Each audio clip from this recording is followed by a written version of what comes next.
Well, good evening, everybody. How you doing there, Standing Stones? Penny Van, Catherine, hello there. Welcome on a cold evening. Hopefully everybody's staying warm. Amy C, Missy Hammer. It's hammer time. Break it out.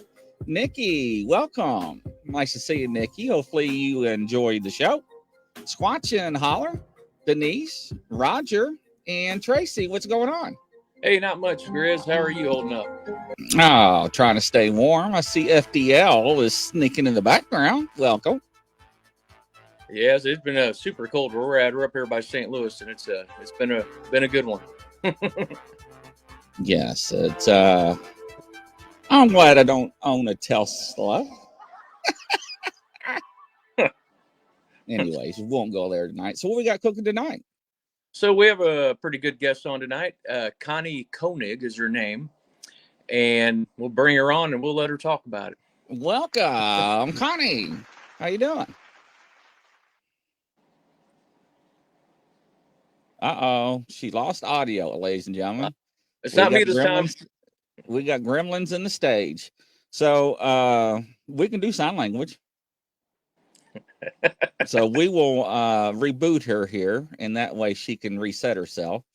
While she's doing that, and the reason why I say won't own a Tesla, everybody got stranded during this cold blast, which is hilarious, right? They couldn't charge the cars. Your battery's got to be warm before you charge it.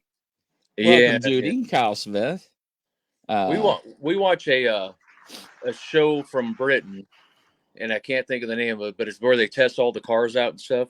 And they had a BMW on last night. Now, can you hear us? I can. All right, welcome. There was zero sound as soon as I went backstage, and I was like, "Is this normal?" Because I don't remember this happening before. Well, nice to have you. So, introduce yourself. My name is Connie. On Facebook, you can find me under Connie Katana.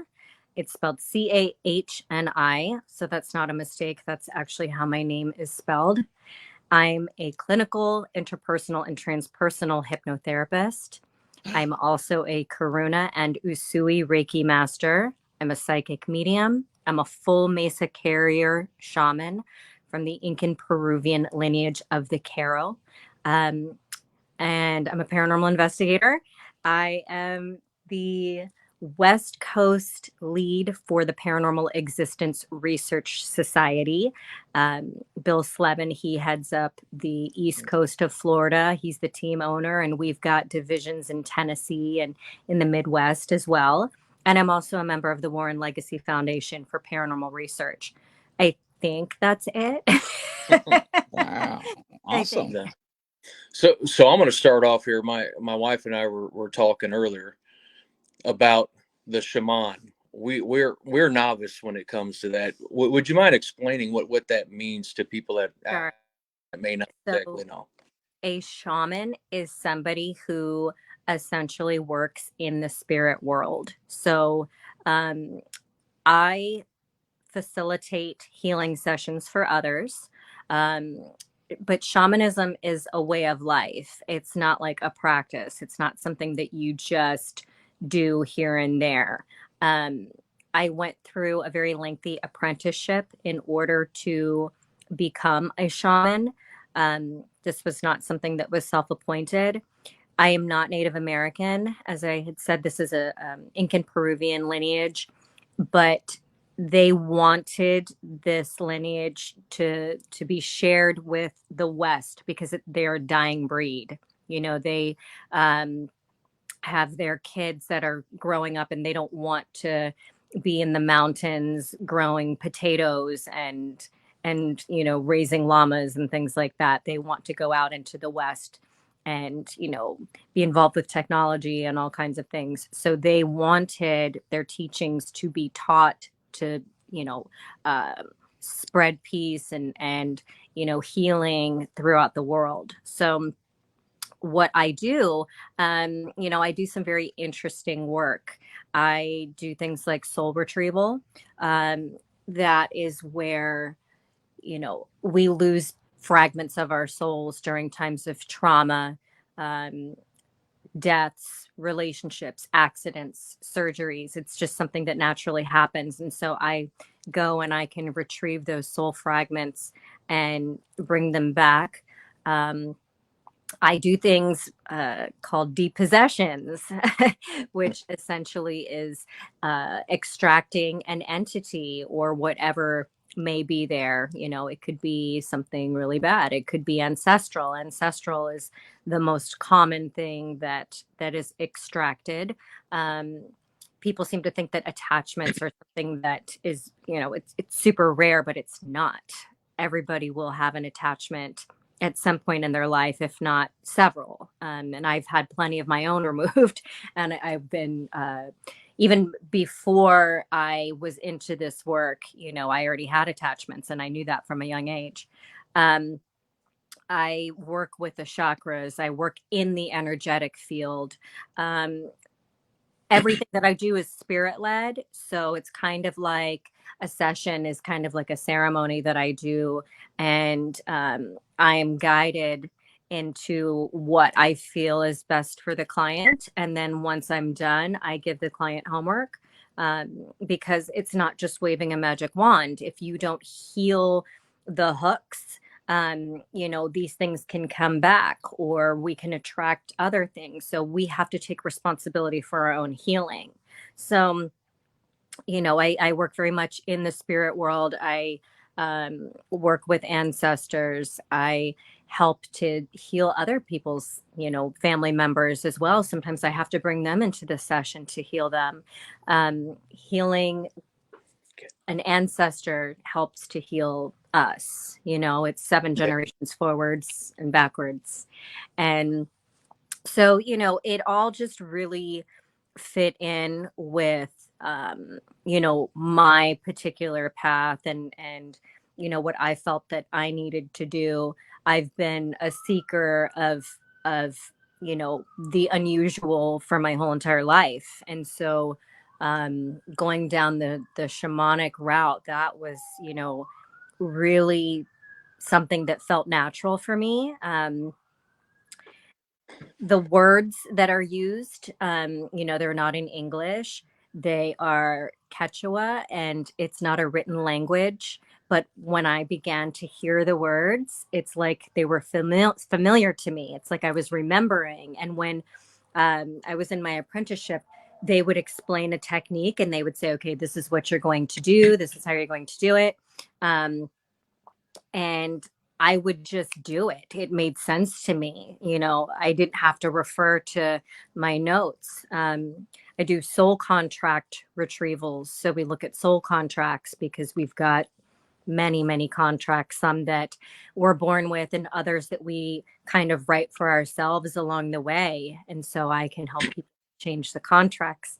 So, it's a very different line of work. I'm not your average person. A lot of paranormal investigators, they do other things during the day, and I just couldn't. I knew that I just could not have a regular job. I actually was interested in becoming a mortician at one point, and the only reason why I was not able to do that, is because of the current job that I had at the time. It was going to be too difficult for me to go through school, and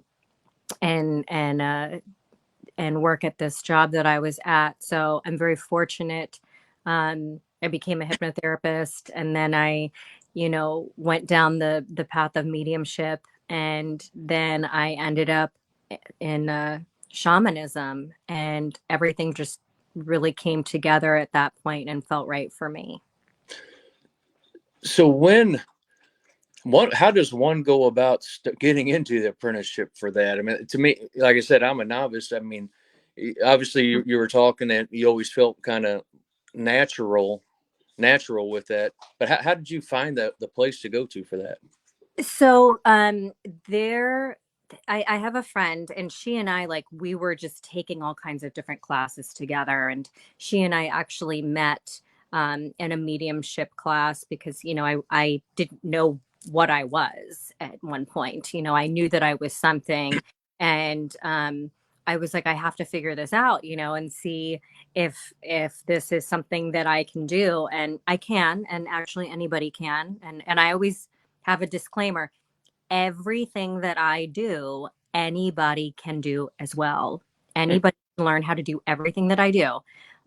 So, it's not like I was born with all of this stuff. I put a lot of time and effort and energy into it. And I learned. But a very good friend of mine, she and I were in all these different classes together, and it's like we were just seeking and seeking and seeking. And it's like, what are we supposed to do? And she called me one day and she said, I found these classes, and it's called Munaki, and I think, it's some sort of shamanic initiation, and I really want to do it. And I was like, immediately I was like, yep, I already knew. I was like, yep.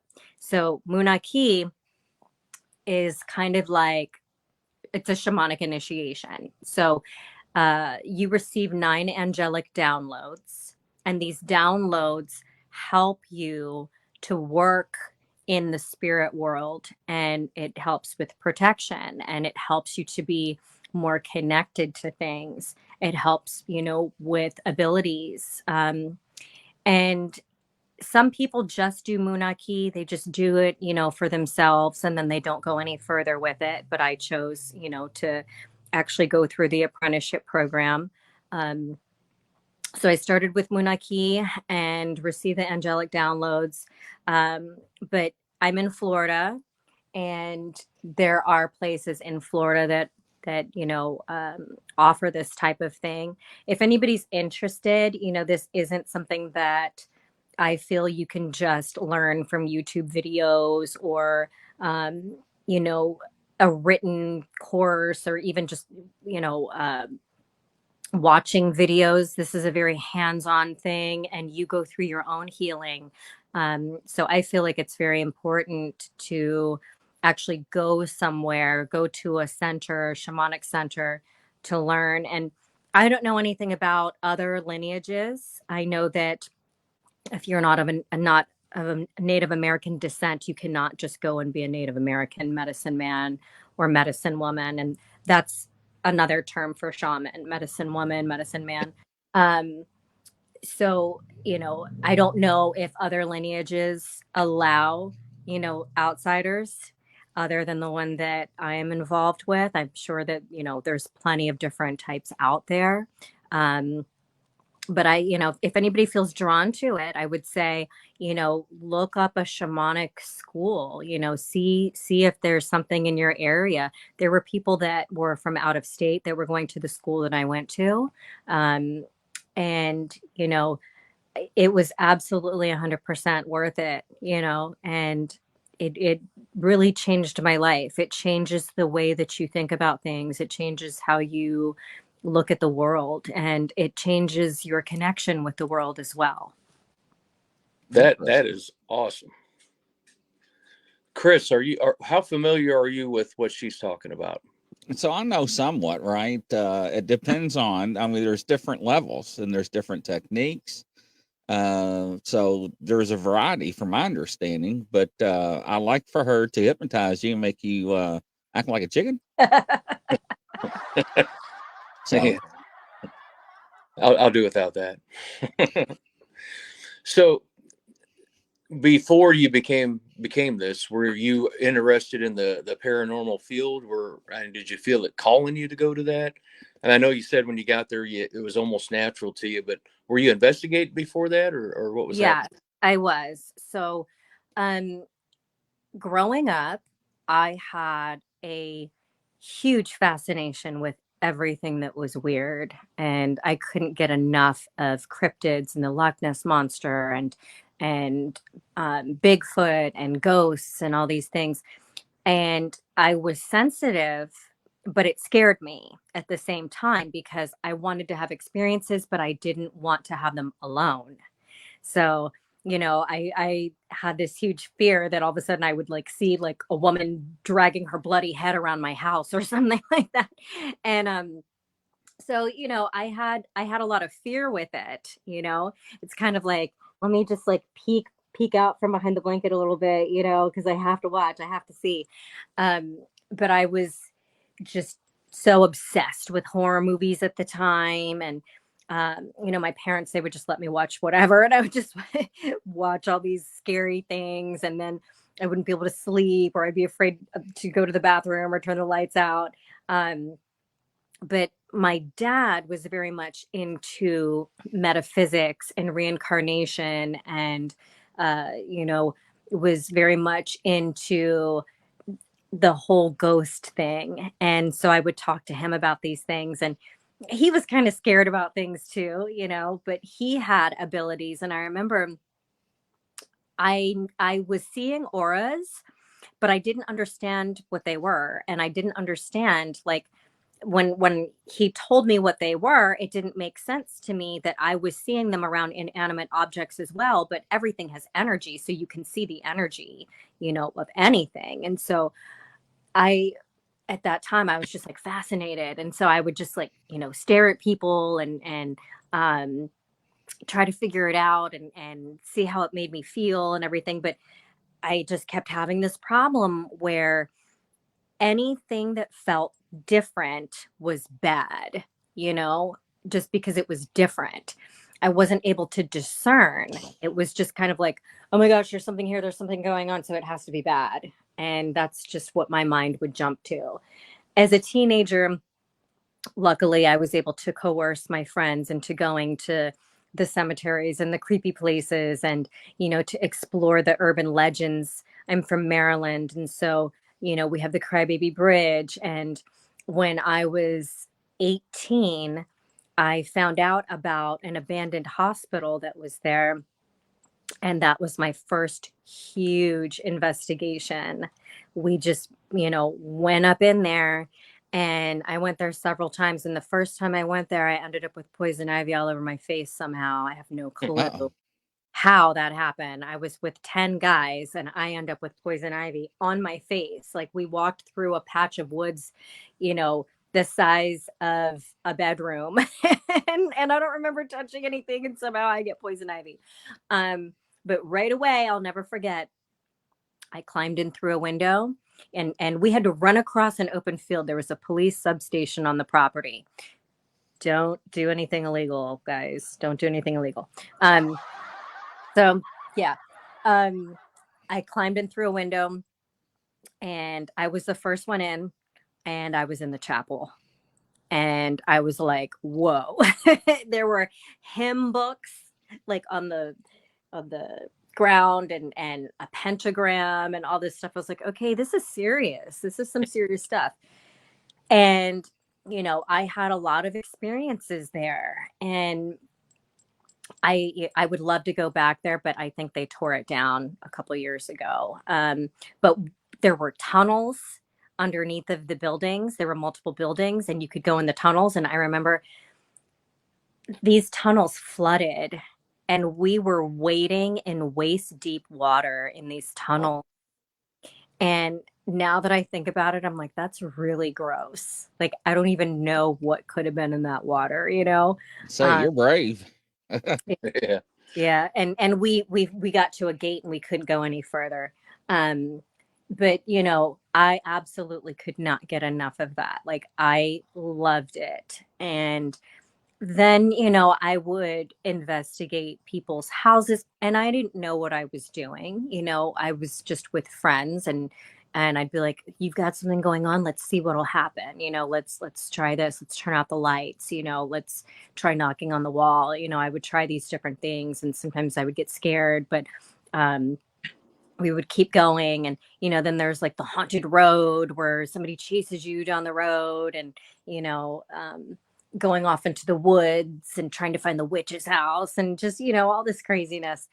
And so I was always into it, but I was blocking myself essentially, and I also didn't know how to utilize my abilities. And everybody has the ability to do spirit communication. People don't realize that. There is not one person that I can think of that doesn't have some kind of story, whether it's, I had a premonition, I had a visitation dream, I knew, somebody was going to die, I saw this accident happen right before it happened, I saw my grandmother, I heard something. Like, every single person has some kind of story, even if it's really, really small. Um, Everybody has a story. Yeah. And a lot of times we just don't know how to tell when these other senses kick in, or what they feel like. And so I went through a class, and when I was in the class, I remember I was like, I don't know if I can do this. It was mediumship, and I was like, I don't even know, like, I don't know if I can do this. They blindfolded me and put somebody in front of me. I had no clue who they were. They could not speak. They could only tap my knee for yes. And if it was no, then they wouldn't touch me. And so I just started talking, and I like brought somebody in, and, and it worked. And I was like, this is what it feels like. And so I took it further, and I ended up in a mediumship circle where we would practice every other week. Um, I did some trans mediumship, which is where they speak through you. Um, and then I kind of plateaued with the person that was teaching. And so I was looking for somebody else, and I happened to find somebody else, and they took things to a whole new level for me. And I like very, very surprised. But to back up a little bit, I was being tormented in my office where I do hypnotherapy. So I Yeah. became a hypnotherapist. I was already doing investigations and things like that, but I was being tormented by an angry spirit in my office. Hmm. And that, like, it was like opening the floodgates of a dam. Um, that's when I first started seeing and hearing, and these things just kicked in that were undeniable, because this was a really, really strong spirit. He was mentally ill in life. I believe he had attachments in life, and I believe that he still had those attachments after he passed. And I think that it just was fuel for him, because I'm telling you, I've never encountered anything so strong. It was so strong that I was having intrusive thoughts, and I thought that I was becoming possessed, or that I was becoming schizophrenic, or something was happening to me. Um, but I'm a trans medium, and it comes natural to me. And so he was intruding into my mind. And that's how strong he was. I've never had anything do that to me since then. Um, I'm in control of that. So I think that, once I learned what it was, and that was just somebody telling me, like, oh no, like, you're not possessed, you're a trans medium, and you're in control of that. Once I was told I was in control, that was it. I'm in control. So Yeah. spiritual boundaries are like a really big thing for me. So I talk about that all the time, like how important it is, if you're going to do this work. You need to have spiritual boundaries. And even if you're not going to do this work, you need to have Yeah. some boundaries of some sort, because you can get an attachment at Target. So, you know so something you said there piqued my interest about that spirit was already dead, but the attachment would still be with them. Is that possible? Yes, I absolutely 100% believe that, At, because I at was one born point, with oh, attachment, okay. right? So I was born with an attachment. So this attachment, I'm a fragment of whoever my soul being is, right? So let's say I've lived 10 lives. I've had more than that, I know. But let's say I've had 10 lives. The whole soul is not coming in for each life, it's a fragment. So I wonder if I could be haunting another place right now, right? Like maybe another fragment of me Yeah. is haunting another place. And maybe if I get some healing work done of some sort, maybe through past life regression work, or shamanic healing, or, something else, maybe it heals that fragment and I stop haunting that place, right? So I feel like, I I got an attachment, but the attachment that I was born with was actually another fragment of me, because it was me in a past life. So that's a lot. That's like a lot. I know it's a lot, but like, it was me in a past life. And there were two of them. There was the child self and the adult self, and they were attached to me when I came in. And Mhm. so I believe that, when we pass, this spirit that was antagonizing me, I don't I believe that he knew he had passed, but he was choosing not to move forward. And so he was still stuck in the same mindset that he was in when he was living. He was still angry. He was still, trying to project. Long story short, I believe he died in prison. My landlord was a forensic psychologist, and he would say whether or not people were fit for trial. And so I believe that he had said that this man was fit for trial and he was not. And so he was sentenced. I believe he died in prison, and he was after my landlord, but my landlord was oblivious. So I was the one that was being tormented because I could see him and hear him and feel him. So he still, was harboring all of these human emotions and feeling the need for revenge. And so I absolutely believe that whatever he had in life, whatever attachments he also had after he passed. Wow. So That was to a me, lot. it's Sorry. no, it's fine. For me, it's kind of concerning because a few years ago, I'd had an issue on a hunt, and it ended up kind of messing with my neck a little bit. Almost felt a shadow go through me, stuff like that. But in the long run, I ended up going to a healer. I'm from Alton, Illinois. So, we have the Mineral Springs Mall here, and they actually have spiritual people there and healers. And I went there and never told her about this Indian or Native American that I used to see all the time. Growing up, my wife even, I was waking up in the middle of the night like once every 6-7 months, just scared still. I couldn't move, talk, just and she'd have to wake me up. And I went to the spiritual healer, and she said to make an offering to it. And it's been about 2 years. So far, after 2 years, I haven't seen or had anything to do with that. Thank Mm-hmm. God. I'm not scared like that anymore. But I'm hoping that was enough to where I don't have that, and after I pass, and I have that attachment coming with me. I noticed a question on their Grizz, and some comments. What would you think about those, if you don't mind?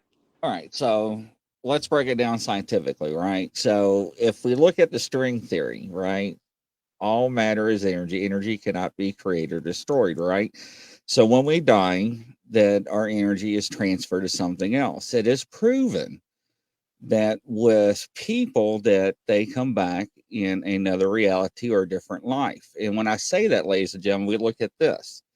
There has been studies that shown that kids have come back and claim that they have lived another reality. We're talking 6, 7, 8, 9 year olds that has no memory or understanding of history or wars or anything, that they can actually take you to a foreign country and show you and explain you everything that they have done. And it has been documented with medical records, mail, hospital records, court records, arrest records, everything.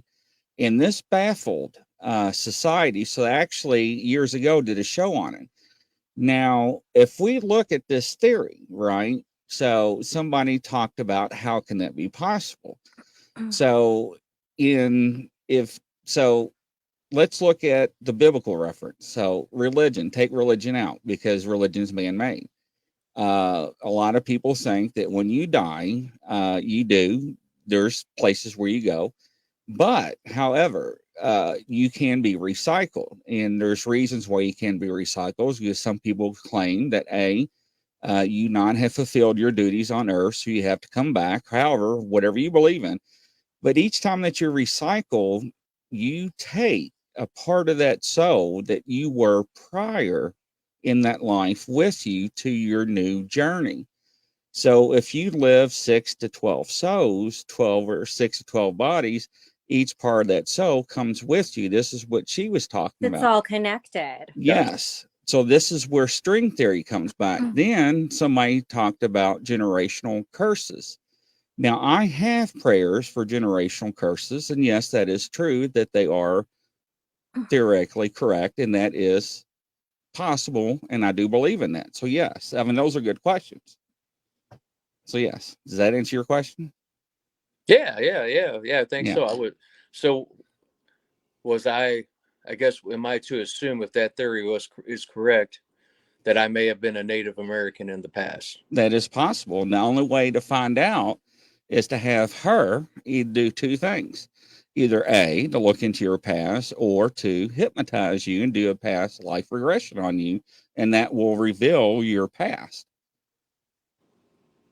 I love doing past life regressions. They're So super yes. interesting. And I prefer to do the past life regression rather than just telling somebody, what I get, because it's more interesting for the client to have that experience themselves. You know what I mean? And to get that information themselves. And I try to help people get names and dates and places and all kinds of things. And I've had people who have been able to validate who they were in a past life. I had one client who found a picture of who he was, and his name, back in whatever time it was, I think it was like the 30s, it was spelled very unusually. He got his wife's name, his kids' names, where he worked, very, very specific information. And so it's really, really cool that it doesn't happen all the time where you get Yeah. that much detail. Sometimes I feel like the subconscious is like, I don't want you to focus on that. I want you to focus on this. Or sometimes maybe it just doesn't carry that information over because it's not of importance, but I do it, not really for tourism, but for healing. And I believe that if the past life comes in for a reason, it's going to come in for a reason. I'll say, like, let's look at the past life that is affecting you most today. Or, if you feel really drawn to something, then there's definitely, some strings attached, perhaps to a place or, a particular era. So I like to look at those things, but like I said, I think that it's more fun for the client to explore that themselves. Well, somebody made a comment in the chat. It's that it's kind of odd and strange. However, that may be to certain people, it's not widely discussed or mainstream. If you go back, let's go back, in different cultures, it is discussed and it is something that's common knowledge. For But sure. in our society, it's not. So just because it's not in our society doesn't mean it's, gospel. So if people have a rough time, seeing that or understanding, which I understand that. And I tell people, like, take what you like and leave what you don't. There are plenty of things that I did not believe in until I had my own experiences. And so that's what's so cool about spirituality, is that you can have your own experiences, and your experiences can be completely different from mine, and that doesn't make them wrong, and that doesn't make me wrong. But I invite people, like, have your experiences, like, look into things. There are still some things that, like, people talk about where I'm like, nope, I don't believe that. Like, that just doesn't sit right with me. But who knows, a year from now, I could be saying something completely different. Right. Absolutely true.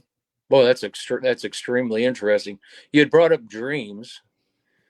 So, just an example, my wife every once in a while dreams about her father, and she'll wake up and he's passed away, and it's like very vivid to her, and like it was almost real. And her son, who had passed away years ago, like very vivid to her. Hmm. I mean, is that possible that could happen to? Absolutely. Absolutely. Visitation dreams, sometimes it's like they're stronger than a regular dream. You know what I mean? Sometimes people will tell me that they wake up and they're like in shock that person is not sitting there with them because it felt so real, and um, it's a very common thing to have visitation dreams. And I don't have them very often. Um, but when I do, I cherish that. And I remember I had two family members that were estranged, and one of them passed away. And the one that was still alive, he actually had a dream about the one that had passed. And in that dream, they made up. And he said that when he woke up, it was so vivid to him that, like I said before, he was in shock that he wasn't sitting in the room with him. And he was like, it was so real, it was Yeah, just so real. And, that's really a beautiful thing. almost like a closure thing as well. Yeah. Too. Yeah, for sure. Leanna's asking you, have you ever done future life progressions? And what are your thoughts on that, ma'am? I have never done future life. I never heard, never, yeah. That was an interesting question. I've heard of it. They touched on it when I was in hypnotherapy school. Um, I went to hypnotherapy school for about 9 months, and we spent a lot of time in the transpersonal, which is, dealing with alien abduction and things like that. But we really didn't do future life progression. And I haven't had anybody, I've been doing hypnotherapy since 2015. I've never had anybody ask me for that. That's Interesting. something that I don't know a whole lot about. Yeah. Amy C or Amy WC, extraction versus exorcism. What is the difference, if any? What are your thoughts? An exorcism is done by a priest. So, that's their technique. That's how they do things, is through an exorcism. Depossession is just a loosely used word for whatever it may be. Whatever it may be, I would use the same exact method to get it out. And then, if it's spirit, then it's going to go wherever it needs to go. If it is demonic, it's going to go back to where it came from. Interesting. Awesome. So fast forward now, you've gone through your apprenticeship. You've got what you're doing now and everything, which is awesome. Your Florida West Coast chapter of the Paranormal Existence Research Society. Can you talk about that? How that came together and what you guys do?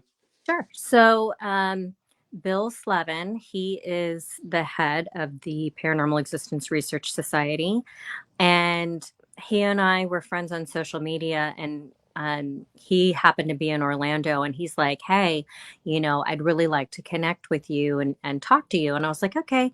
And he was at a Paracon, and so I went up there and met him and his wife, and we just clicked like right away. Like we became like fast friends. Tons to talk about because he's been in the paranormal for 30 plus Yeah. years. And so at that time, I was involved with another team. And so, the team that I was on at that time, it really wasn't doing a whole lot. There were people that were in the process of moving, and so we just were not having a lot of cases and things going on. And so I told Bill, I was like, "Hey, I'm ready," because I knew. And so um, I became the team lead for the West Coast, but we take cases, all over Florida. Um, and there are, other chapters as well. And he's also part of the leadership of the Warren Legacy Yep. Foundation for Paranormal Research. That was started by Chris McKinnell, who is Ed and Lorraine Warren's grandson. He started that along with Lorraine before she passed. And so Bill is very heavily involved with that as well. And so we will handle anything that comes our way. We don't, whether it's through PERS or Warren Legacy Foundation, we don't abandon people. And I think that that's very important because I was on a team many, many moons ago. And if we didn't know what to do with something, we kind of just left it alone. And that was a huge disservice to the client. And I remember being upset about it. And I was like, we can't do this. Like, we need to help people. Like, if this is what we're telling people that we're doing, then we need to do it. Like, we have to reach out to somebody or we have to do something because people are terrified, and you don't want to give them false hope. And so we, will go above and beyond, not only to find resources for people if they need them, but we empower our clients. And that's something that's very important. I want to teach you how to clear out your house or to, develop spiritual boundaries. Because if I don't do that, then your problem could come right back. And so, we work very hard to do that. And if it's a case, It doesn't matter what faith the person is. We have people and connections, to work with that. So we don't give up on people. Yeah. No, and the Warren Legacy Foundation, for people that are listening that may not be familiar with it, there's actually a website with them, and there's a form online that if you're having issues, you can fill that form out on their website, and they will work with you. I'm basically an inactive member right now. I started last year with them, and about a month into it, I ended up starting music. So I got into the music, made an album and stuff like that. So I've been pursuing that. Jeff Schlachter is the person I work through. He is my sponsor when I went in. So it's a great organization. So if people have any issues, that is a good organization to reach For out to. sure, for sure. And if you're in Florida, Paranormal Existence Research Society, we've got a form on our website as well. Okay. And you know, it's all about helping people. And we don't charge for this. It's really just trying to help people and help spirits as much as possible. Liana King's asking a question. Extraterrestrials, experience or any thoughts on the subject? I 1000% do believe. I was trained on how to help people who have been abducted, and I've had quite a few people come to me who wanted to recall their abductee experiences. Sometimes it's, I want to go back to the very first time that it happened, or, the last time, or I have questions about something. Nobody has come to me, though, that was terrified saying, I don't know if it happened and I want to find out if it happened. That hasn't happened. So I'm grateful for that, because honestly, that's something that scares me.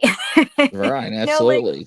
like if aliens were to come, like, what are you supposed to do? You know what I mean? Like, you can't hide, you can't go anywhere. I don't have a basement. I'm in Florida. So that's a very intimidating thing. I did do a CE5, if you're familiar with that.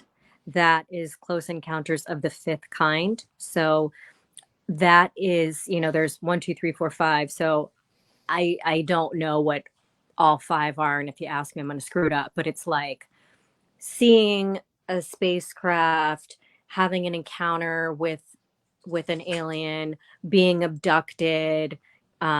Five is human initiated contact. I can tell you that. So you do this meditation, and this meditation, it's pretty lengthy, but you don't have to be in a group. You could do it by yourself, but you want to be outside, and it raises your vibration, and your vibration calls to them. And so the matching, vibration is what you get in return.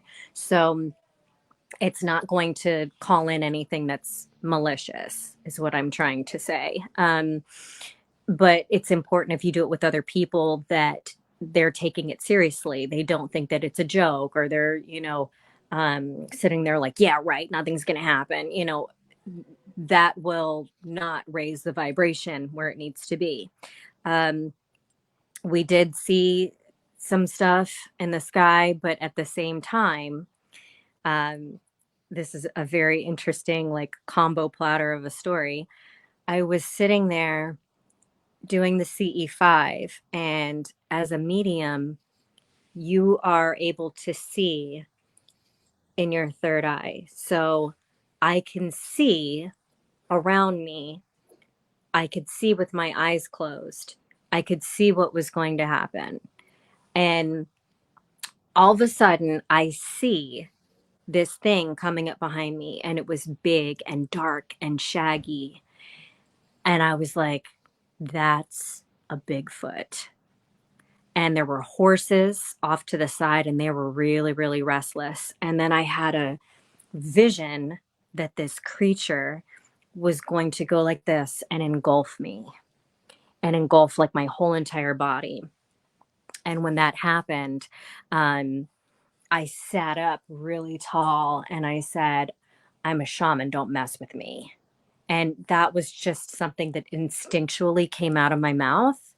Um, normally when something paranormal is happening, I welcome it.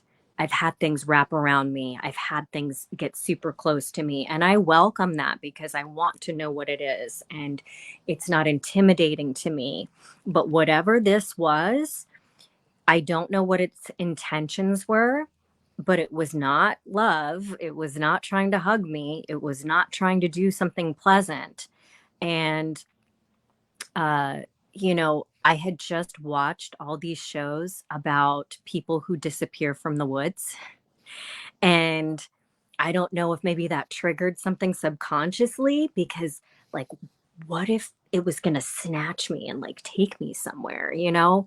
What if it was going to take me into another dimension? I don't know, but it felt like a soldier is what it felt like that was doing a job. And once I said I'm a shaman, don't mess with me, it just went and sucked back and was Oh, gone. wow.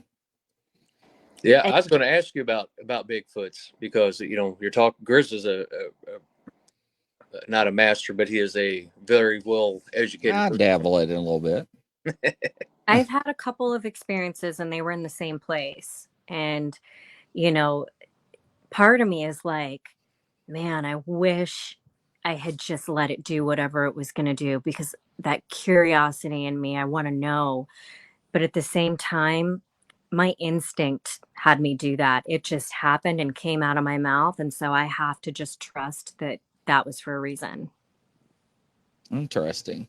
Shaman's asking you a question. I don't know if I'm going to pronounce this right. Do you death Dahlia? Do you?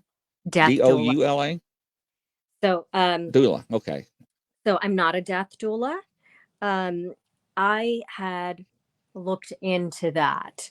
Um, Being a death doula, that is something that is for a very, very special person to do. So, what a death doula does is they are with the person during their end of life.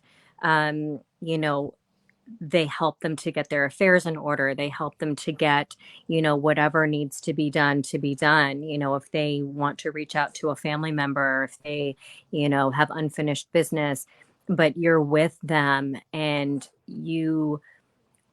when it's like their time, they will have a doula with them until it's their time to pass. And so, it's a very, very important and, um, because we have birth doulas that help you come into the world. So the death doula helps you to leave the world. So that's not something that I do. Interesting. Amy WC, how do you know when the angelic download is complete? So it's a ceremony that happens. And so we have the ceremony and um, we have something special during the ceremony that's done. And, I have something called a pie stone here, and the pie stone also receives the download as well. And so we have another shaman that, gives you the download. Um, and sometimes you feel it. Sometimes you feel what's going on, but it's a beautiful ceremony that happens. Interesting. Now on the hypnotherapy thing, just curious, kind of a little bit off the topic. So I know that you're serious when you do this with clients and stuff like that, but I have to ask if have you ever done anything like this? Have a friend come in and you hypnotize them, make them bark like a dog or something like that? I'm Yeah. just curious. So stage hypnosis is real. Mhm. There are some good ones and there are some bad ones. Um, but it's kind of like you're taking the other person's suggestions and you're just doing them. So if the hypnotist or hypnotist, somebody that I consider, is doing it for non-therapeutic reasons, but Yeah, different states classify it in different ways. So if they say put your arm up, you put your arm up. They say put your arm down, you put your arm down. If they tell you to close your eyes, you close your eyes. So the more you follow the instructions, the deeper you go. And it's about relaxation. Your body relaxes and your mind relaxes. So when that happens, it gets to a certain point, your subconscious opens up.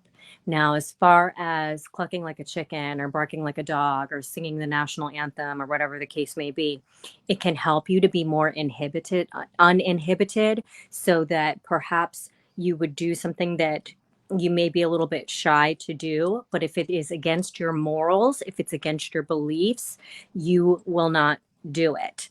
And your mind, your mind is very powerful. So I always tell people you cannot get stuck in hypnosis.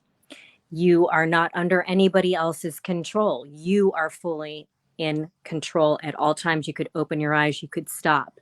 There was a case in South America where a hypnotist was coming to do a show, and these two girls walked by a poster of this guy and instantly became hypnotized, and they couldn't like get out of hypnosis. And so the guy had to come and get them out of hypnosis because that was their belief that that could happen. So your belief creates your reality.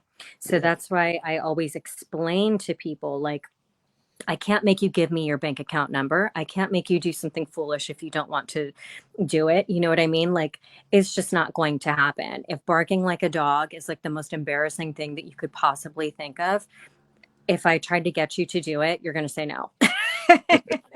And, yeah, I hope you don't think I was being disrespectful. I know No. me, if I had that, was able to do that, I would have to get one of my friends over and I have to seriously mess with them. I was going to play a joke on you. I was getting ready to tell you it already happened. And we filmed it. Yeah, there it is. What was I doing, Grizz? I was going to say that, but I couldn't keep a straight face. Brian Barber's asking you, do you believe in subliminal messages in media? Subliminal messages in media. Okay. Yes. So subliminal messages are illegal to use in advertising. There are some things like if you look at certain logos, there's like something hidden in the logo, but it's not anything that is like, buy this product. It might be like, oh, look, there's a little man there and I didn't realize that there was. Subliminals are 30% effective. 30% is not enough for me. So if I'm going to give somebody a recording with subliminals on it, which I do sometimes, like to help them to quit smoking, I give it to them in addition to other things because that's not enough. 30% is not enough. But they used to use it in advertising. They had it in the movie theaters. It would flash on the screen and it would say, buy popcorn. And they found that 30% of popcorn sales went up 30%. And so that's why it became illegal in advertising. From what I was told, and I don't know if this is true, I was told that some department stores still use subliminals when they play music, but their subliminals say things like don't shoplift, pay for your purchases, things like that. It's not like buy more stuff. But I don't know, because every time I go into Target, I intend on getting two things and I end up like $200 later. So Target might be doing it. I don't know. Interesting. That's a good question, though. That was great interview. This is awesome. And how does everybody find you and hook up with you and monitor you and everything Stalk else? me. Yeah. So Connie Katana is my name on Facebook. And Connie Hypnotherapy, spelled the same way, Chani. That's my website. Paranormal Connie on Instagram. I'm on Instagram and TikTok, but I haven't been very active on them, and I really need to be. I've just been busy. But I do offer sessions remotely.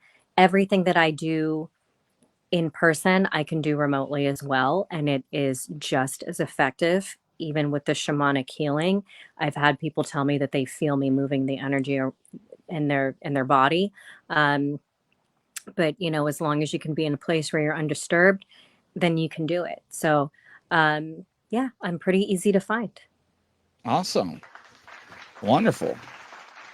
What do you think, Tracy? Oh, and I'm going to be at MegaCon. If anybody's in Florida, I'm going to be at MegaCon with Paranormal Existence Research Society. It's the first weekend of February, and I'm also, we're doing a few panels there, paranormal stuff, and I'm also doing one about spirit communication with August Gonsalves. And he actually was the one who really opened me up so that I could really, communicate with spirit, and really showed me just how easy it was. He's the one that took me to the next level. And so we are teaching people how to do it during the panel. Awesome. Yeah. That is Awesome. great. And Glad to see where that. is that going to be located at? In Orlando. Orlando. Great. Yes. Well, he's the New Age Mythbuster on TikTok, and he's got a lot of good information out there. There's a lot of fake accounts that are mimicking his, but his is the one that has the most followers. So if anybody's right. looking to follow Glad, him, glad to see knowledge getting passed on. yes, for sure. All right. Well, ladies and gentlemen, from coast to coast and around the world, we'll catch you tonight at 9 o'clock. See ya. Thank you. Bye-bye. Thank you. Thank you.